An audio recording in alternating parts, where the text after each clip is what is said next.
Connaissez-vous les réseaux sociaux universels d'hommes où vous pourrez rester informé de toutes nos actualités et recevoir des paroles de foi et de motivation? Abonnez-vous à notre page YouTube et recevez les notifications de nos émissions en direct avec des paroles positives et des expériences de vie. Et pour ne manquer aucune de nos programmations, connectez-vous aussi sur notre page Facebook où nos émissions sont diffusées en simultané chaque jour. Suivez notre page Instagram avec des publications quotidiennes que vous pourrez aimer et partager avec vos amis. Rejoignez-nous aussi sur notre canal Telegram pour toujours plus d'actualités. Ordinateur, tablette ou téléphone, fortifiez votre foi à chaque instant à travers nos réseaux sociaux où que vous soyez. Elle reçoit la vie, elle reçoit la force, la vigueur qu'elle a besoin. Universel d'hommes, toujours plus proche de vous pour vous mener plus près de Dieu. Tout changement commence par une attitude de foi. Assistez à l'émission Foi en action.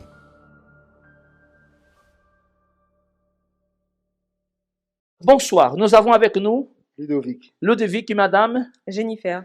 Ludovic et Jennifer. Alors, je voudrais déjà en brève parole, qui était Ludovic avant d'arriver au centre d'accueil? Ludovic était un gars perdu, un garçon têtu, mais avec la tête dure,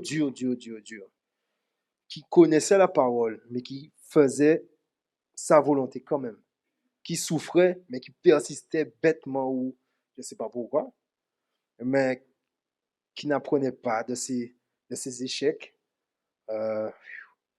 avec des trous énormes dans ses poches, avec des addictions dans la drogue, dans l'alcool, une vie chaotique, de A à Z, chaotique. Madame Jennifer.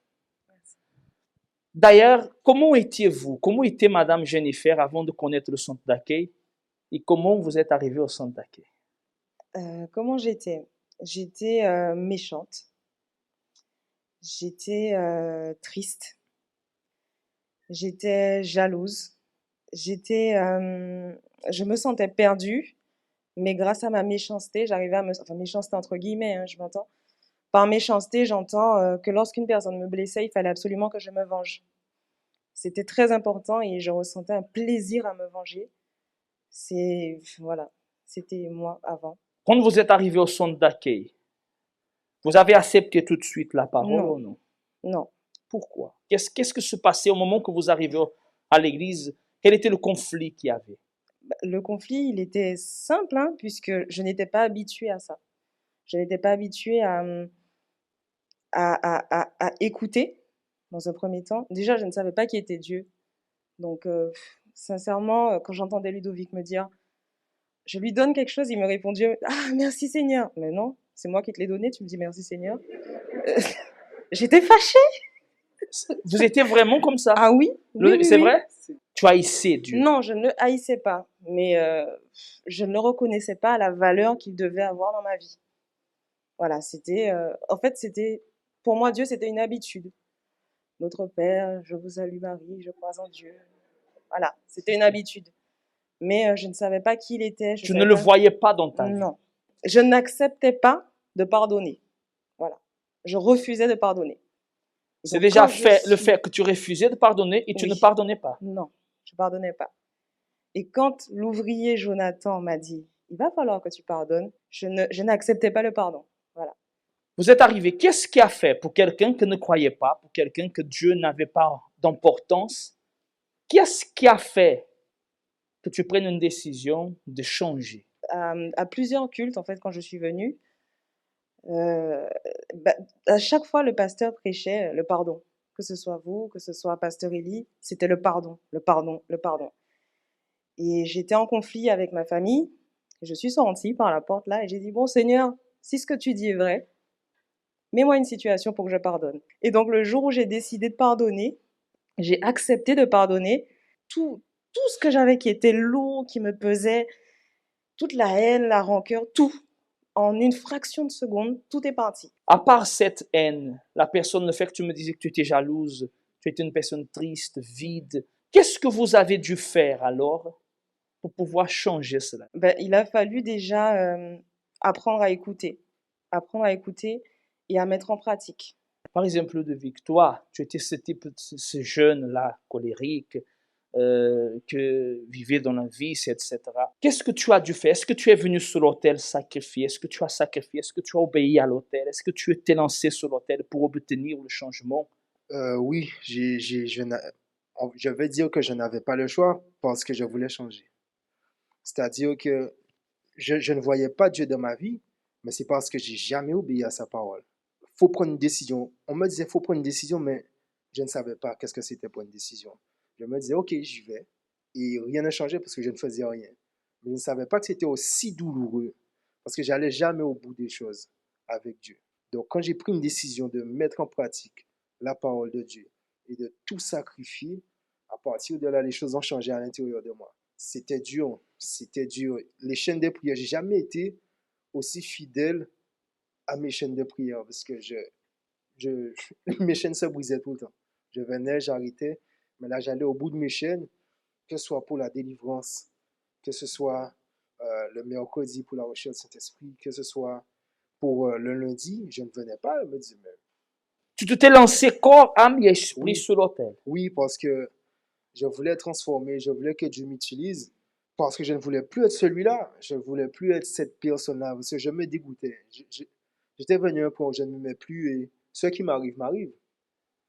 Mais voilà, je me dis non, faut que ça change, faut que ça change. Vous avez commencé tous les deux alors à faire un parcours tous les deux de foi, de sacrifice, d'obéissance, de fidélité. Ça fait combien de temps que vous avez décidé d'obéir à la parole, vraiment? Ça fait 2 ans. 2 ans. Tu connais le son d'Aké, ça fait combien de temps? Dès sa création, c'est-à-dire avec Pasteur Christophe à Pointe-à-Pitre. Dès sa création, j'ai connu Sandake. Comment est votre vie aujourd'hui? Je commence par la famille.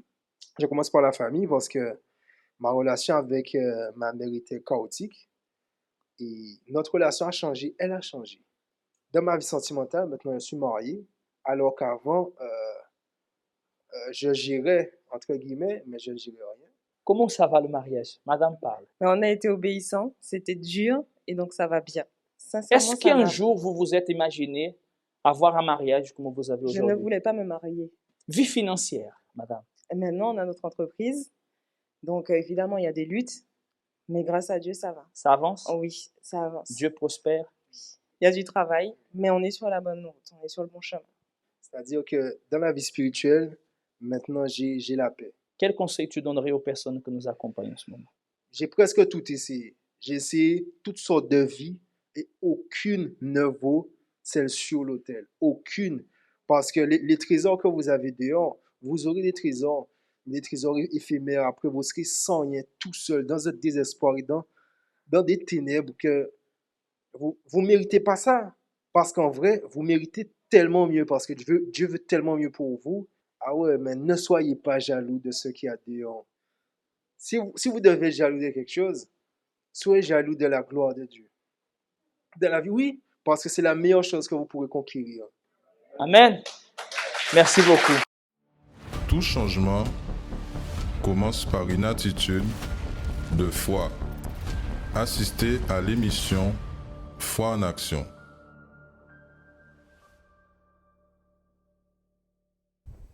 Que le Dieu Tout-Puissant vous bénisse, qu'il bénisse votre journée aujourd'hui samedi. Et nous commençons notre émission Foi en Action avec notre invitation spéciale à tous ceux qui veulent arrêter de souffrir. Ludovic et son épouse Jennifer, ils ont pratiqué cette parole-là derrière. Un jour, ils ont décidé d'arrêter de souffrir. Un jour, ils ont décidé de dire au problème, basta, tu ne vas plus rester dans ma vie, tu ne vas plus continuer dans notre vie sentimentale, tu ne vas plus continuer dans ma vie. Et nous pouvons voir une chose dans le témoignage de ces couples, un jeune couple, qu'ils sont encore très jeunes. Mais ils ont pris déjà la décision de pouvoir changer leur vie. Remarquez, je peux imaginer que Ludovic, par exemple, au moment que sa famille les regardait, que les amis, les voisins les regardaient, qu'est-ce que les gens pouvaient espérer de la vie de Ludovic? Peut-être la prison, ou peut-être la mort. Mais il a changé. Pourquoi il a changé? Parce qu'il a décidé d'arrêter de souffrir. Vous savez, vous qui nous acompanhez dans cette émission, peu importe qui nous sommes nés avec ce pouvoir que je vais vous dire maintenant, le pouvoir de la décision. Tout le monde a le pouvoir de la décision, de décider pour sa vie ce qu'ils veulent. Soit je continue à souffrir, ou soit je prends la décision d'arrêter cette souffrance. Soit je prends la décision d'arrêter la souffrance, ou soit je prends la décision de continuer à souffrir. Mais moi, je ne peux pas culpabiliser qui que ce soit pour mon malheur. Parce que le pouvoir de la décision se trouve entre mes mains. Le pouvoir de décider ce que je veux pour ma vie est avec moi. Si vous décidez que vous allez lutter en faveur de votre santé, alors Dieu va vous aider, vous serez guéri. Si vous décidez de lutter en faveur de votre famille, e sauver votre famille, e sauver votre couple, e sauver vos enfants, e sauver ceux qui sont perdus, alors Dieu va vous aider. Si vous décidez de lutter en faveur de vos projets, de votre vie économique, professionnelle, financière, alors Dieu, il vous aidera. Mais si vous décidez aussi de baisser les bras, d'arrêter de lutter, alors Dieu ne peut rien faire. Parce que c'est votre décision. Et nous tous, nous avons le pouvoir de la décision. Peut-être vous avez eu dans votre pensée agir au centre d'accueil universel. Mais vous n'avez pas encore décidé de venir. Vous n'avez pas encore décidé de prendre cette décision qui bénira et qui changera votre vie. Mercredi passé, ici au centre d'accueil universel, le soir, nous avons eu une réunion très spéciale. Et le peuple, est-ce qu'il y a la vidéo de mercredi soir? Acompanhez cette vidéo. Regardez le message que le peuple va vous transmettre maintenant.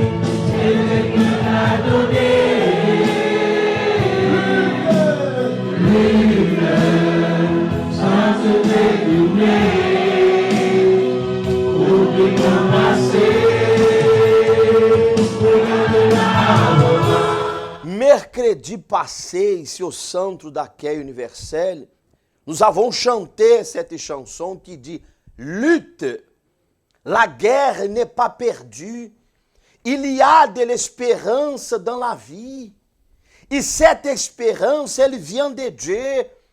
C'est pour cela que le peuple a fait comme ça, un geste qu'ils vont lutter, qu'ils vont se battre pour leurs objectifs. Un geste qu'ils ont fait qui ne peut pas baisser les bras face à un problème, face à une situation. Si vous avez baissé les bras, mon ami, alors décidez-vous de lever à nouveau vos bras et de lutter en faveur de vos objectifs, de lutter en faveur de votre vie. Tant que nous avons le souffle de vie, il y a encore de l'espérance dans la vie. Même celui qui est au coma, celui qui les regarde, la famille qui les regarde, a encore de l'espérance que tôt ou tard il peut sortir de cette situation, il peut se réveiller de ce coma. Une personne qui est hospitalisée, même si elle a déjà eu de la part de son médecin disant, oh, il ne reste pas beaucoup de jours pour toi, elle a encore de l'espérance que quelque chose peut se produire dans sa vie. Mais imaginez-vous, vous qui m'accompagnez, vous qui avez une bonne santé, vous qui avez une famille, peut-être un problème, il y a une situation, mais vous avez encore de l'espérance que cette situation peut changer, que l'histoire de votre vie peut être différente, mais c'est à vous de prendre entre vos mains ce pouvoir de la décision et de décider, attendez, je prendrai ma vie en main et je vais lutter en faveur de mes objectifs. Et sachez d'une chose, si vous ne faites pas, personne ne fera à votre place. Si vous n'agissez pas, personne n'agira à votre place. C'est à vous de faire. Le pouvoir de la décision, il est individuel. Vous avez, et moi j'ai aussi ce pouvoir de la décision. Alors décidez, demain par exemple, soit à 7 heures du matin ou à 9h30 du matin, nous avons décidé de venir clamer à Dieu en faveur de notre famille. Nous avons décidé de venir lutter en faveur de nos êtres chers. Nous avons décidé de pouvoir retrousser les manches et dire comme ça au problème. Problème, je sais que tu es là, je sais que tu existes, mais il y a un Dieu qui est plus fort que toi. Il y a un Dieu qui a promis d'être de mon côté et moi je vais te vaincre. C'est de cette façon que nous devons prendre la décision de lutter en faveur de notre vie, de nos objectifs. Demain dimanche, soit à 7 heures du matin ou à 9h30 du matin, vous êtes notre invité tout spécial.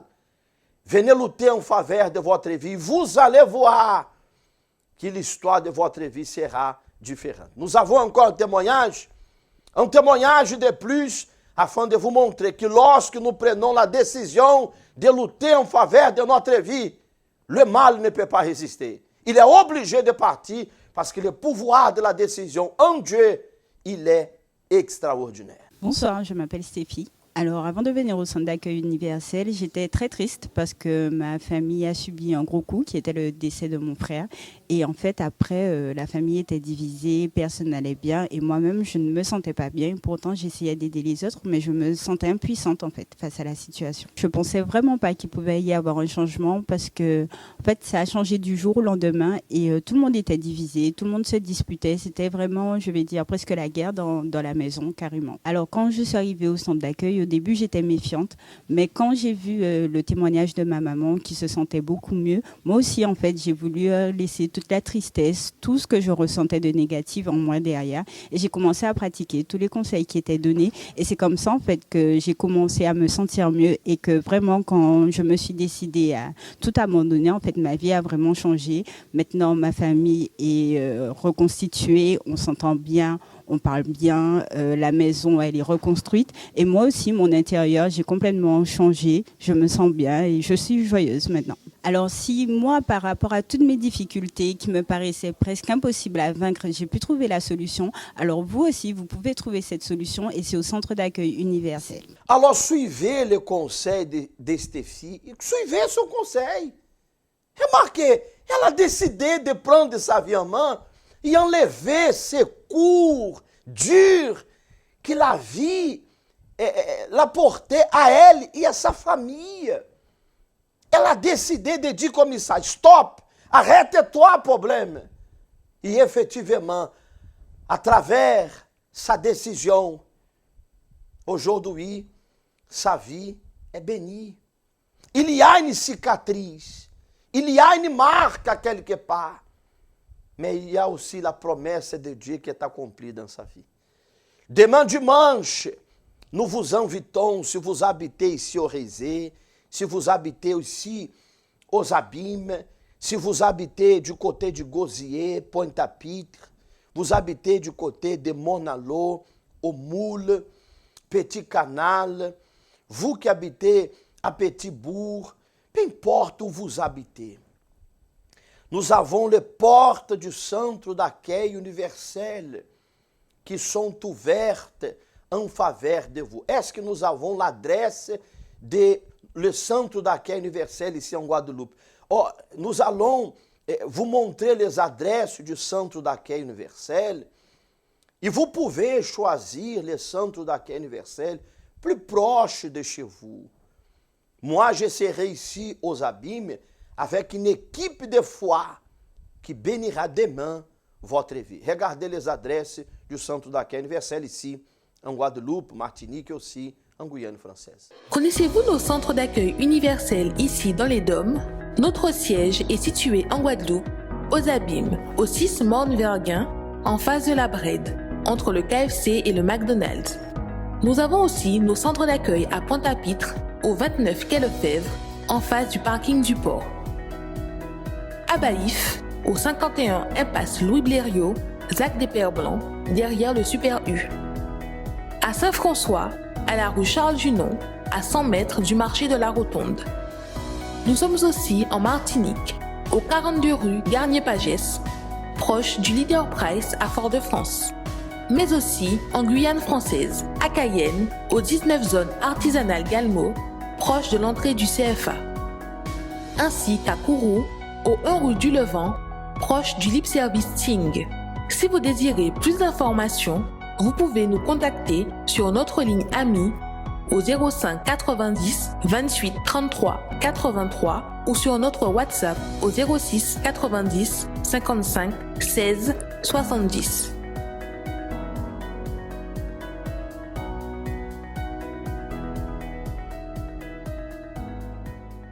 Alors vous pouvez chercher le centre d'accueil universel le plus proche de chez vous et participer demain dimanche de cette grande réunion de foi et de miracles.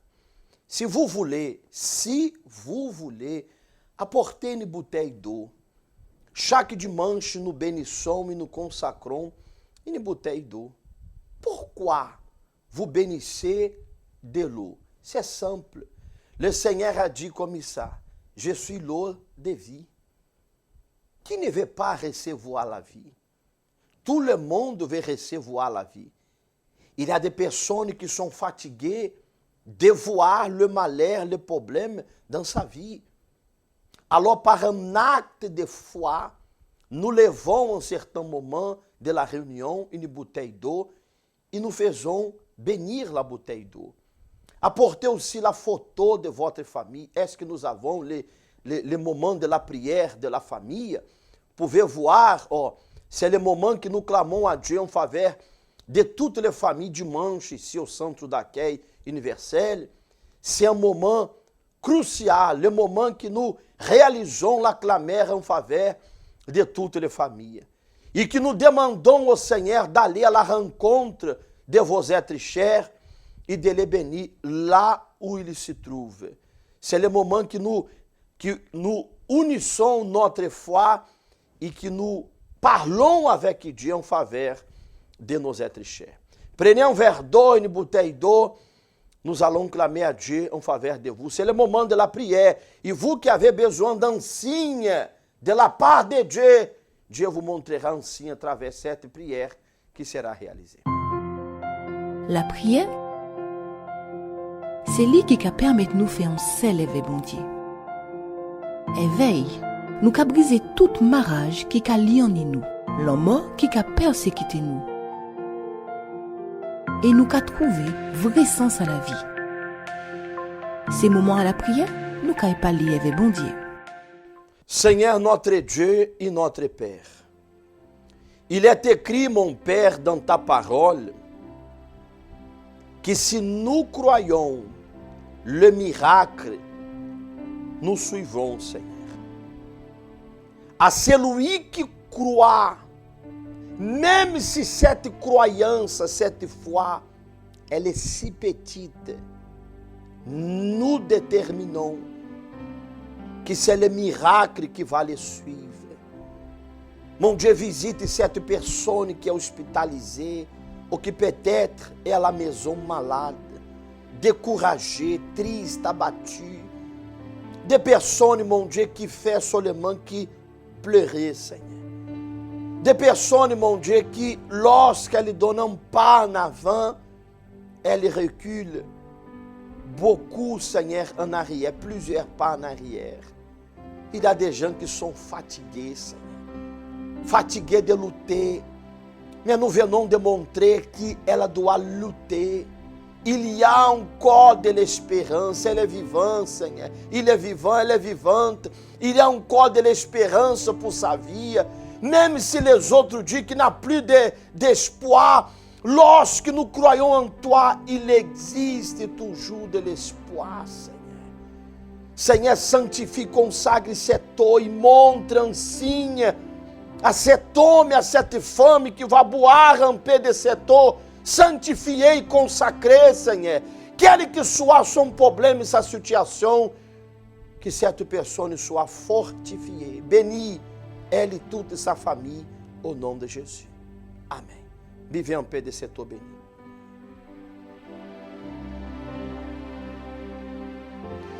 Grâce à Dieu. Amen. Que le Dieu Tout-Puissant vous bénisse.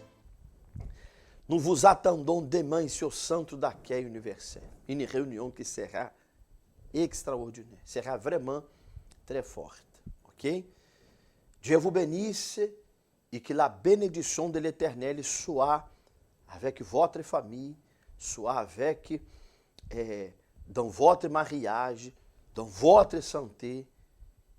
Que le pouvoir de Dieu soit dans votre vie, qu'il vous protège. Au revoir.